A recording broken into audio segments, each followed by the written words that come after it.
the oven moment. It's a nice word, the oven moment. இந்த மாதிரி animation நீங்களும் சிம்பிளாக கிரியேட் பண்ணுறது எப்படின்னு பார்க்கலாம். இதுக்கு நமக்கு 2 டிஃப்ரெண்ட் ஆங்கிளில் ஷூட் பண்ண வீடியோஸ் வந்து தேவை. நான் அதை ஆல்ரெடி வந்துட்டு ஆஃப்டர் எஃபெக்ட்ஸ்லாம் இம்போர்ட் பண்ணிட்டேன். ஃபர்ஸ்ட் ஒரு ரெக்டாங்கிள் ஷேப் வரைஞ்சி அதோட ரவுண்ட்னஸ் வேல்யூ வந்துட்டு 40ல் செட் பண்ணிக்கிறேன்.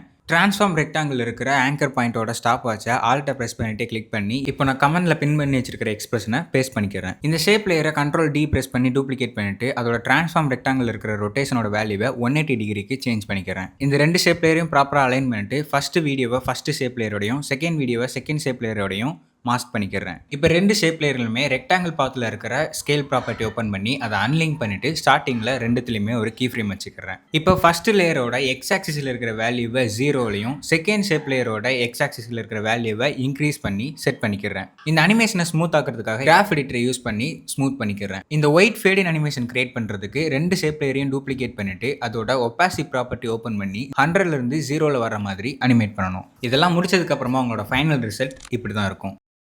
இந்த எக்ஸ்பிரஷன் யூஸ் பண்ணும்போது அந்த ரவுண்ட் எட்ஜ் வந்துட்டு டிஸ்டார்ட் ஆகாமல் கன்சிஸ்டண்ட்டாக கிடைக்கும். ப்ளஸ் ஆங்கர் பாயிண்ட்டை ஒரு சைடாக லாக் பண்ணவும் முடியும். இது மாதிரி இன்னும் நிறைய எடிட்டிங் ரிலேட்டட் கண்டென்ட் வேணும்னு நினச்சிங்கன்னா இப்போவே சொன்டெக் பக் சேனலை ஃபாலோ பண்ணிக்கோங்க.